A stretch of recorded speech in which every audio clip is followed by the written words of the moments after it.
Hello, and welcome to an evening edition at the Grassy Knoll of Elizabeth Burnt, This and That. Welcome back, everybody. I'm going to be talking about the film Stand By Me, which is an excellent movie. If you're familiar with Stephen King's works, it is based on the book The Body. And I do believe that this was his first real story. And it seems to me more of an autobiography than anything else because in the beginning, the character's narrating, and you don't really realize it until you see things that have passed. And you've got your two friend groups. You've got the older guys who are basically delinquents, and then the young boys. And it's interesting because they've heard rumors about a young boy that's gone missing, and they're basically going out to go and look for the body because this young boy's been missing for quite some time. So obviously he's no longer among the living.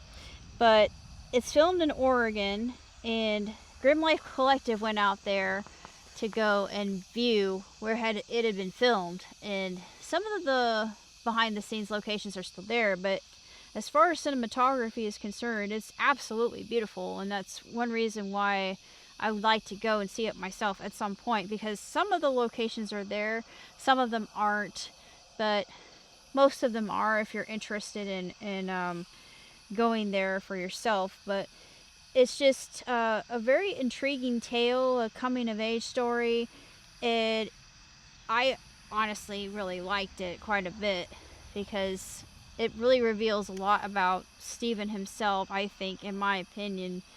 But I felt it was well done. It's not your typical King movie.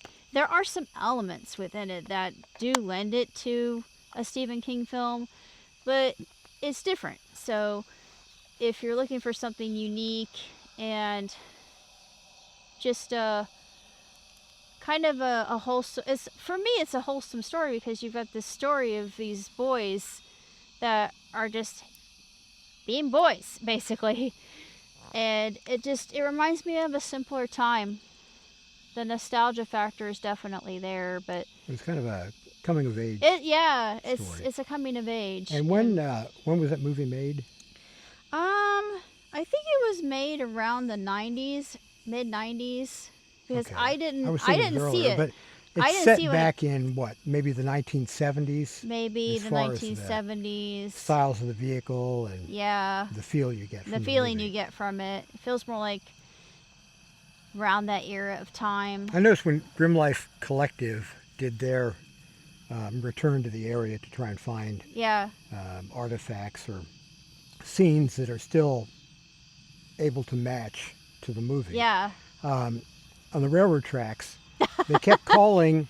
There's a guardrail that goes down right. I in between the remember tracks, that. and they referred that to it as being a switch. It wasn't a and I switch. think the location they said Right. it was at was there might have been a spur or Yes, a siding, and there was a right. switch there, but that's the wrong location. Exactly. What they were looking at is the guardrail, Mm-hmm. which sits inside the railroad tracks. Sure. It comes to a point, and then it branches out, and it's inside of the rails. Right. And usually there's another guardrail on the outside of the rails. And that's what they were looking at. It was off just one end of that bridge. Right, right. But I saw two different reviews where they thought Well, they that said the was same thing. It was switch, that and man it from wasn't. Germany Yeah. who does a lot of nostalgic films, and he'll go to different locations, and he's really good actually. He does his research, Very so thorough. I highly recommend him. Another thing I wanted to say about this movie was Richard Dreyfuss is very young in this one. Oh, yeah. He's super young, and He's I like maybe was thinking 20. to myself, maybe this was his breakaway role because before Yeah, you didn't really know him that well. Because he does the he's narration. older than me. This must have been filmed It in had the 70s. It had to be like 80 something. I'm You not should for have sure. researched that. Huh? Well, on your next video, you can disclose when that movie I was can do done.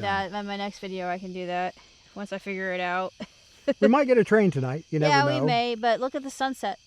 Sunset is It's beautiful. a beautiful sunset. I don't know if I can pan around Gorgeous, here and the easily. moon is almost full. Let's just pan up a little It's bit nearly here. full, but not Where you quite. can see the moon. Yeah, sturgeon moon. The moon is down here. I don't know if I'm on the wrong side of the camera to see it. Yeah, you're on the wrong. The Well, moon the moon's is over right that up there way. somewhere. The moon's over here. Oh, it is? Okay. The moon's over there. It was up there over the railroad tracks the other night. Yeah, it's over there right now. It's almost full. We'll pan back to Yeah, Elizabeth it's here. almost full. Yeah, look that up and on your next Sure, I can look it up.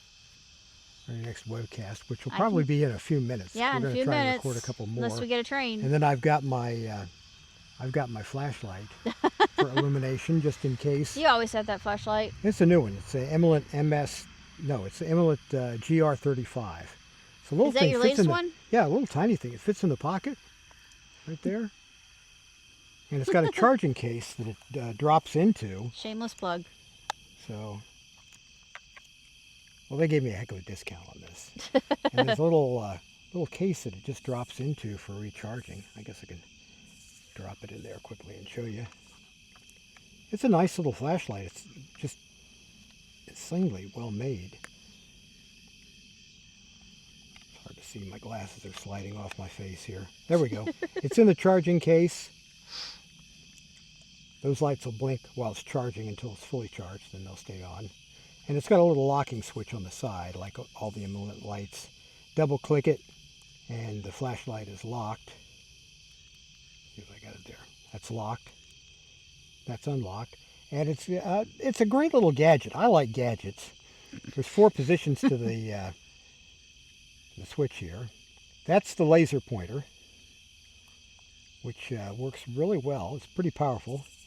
The next setting UV is light. the UV light. Yep, that's the UV light. We use this UV lights for identifying Uranium glass. uranium glass at the antique stores, and also the old radium watch dials that had the radioactive radium paint. This will light them up like crazy. So, Plus, then it'll you charge got anything that's reactive. you got the regular flashlight here. Point it to the side here, and that's on full power. It's bright. I've been using it to light up. It's got a strobe as Oh, well. I forgot about the strobe. That was a little I bit forgot about it, distressing. too. And then it's got these The blinking red and blue light. red and blue emergency lights for clip it on your jacket, and it will let people see you from quite some distance. Like if you got to work on the car, change a tire, something like that, clip that on, and then people can see it. So I rate one of our that many 2 gadgets. thumbs up and 5 stars. I don't It was know. a good movie. I I don't know really, how really you rate enjoyed it. it. I don't remember ever seeing it before. I had heard of it, and I've always been a Stephen King fan, but I had put that in the back of my mind. I had actually forgotten that he had written that. Tell us the title again. Stand By Me. And that's a great movie. So And you of should course, check it they out. play Stand By Me in the film itself, Mm-hmm. the song, which is one of my favorite songs of all time. But All right. It's Well, just until very well next done. time, which for us will be Yes. maybe 5 minutes. Right. For you, it'll probably be a few days. And we'll see you then. Take care.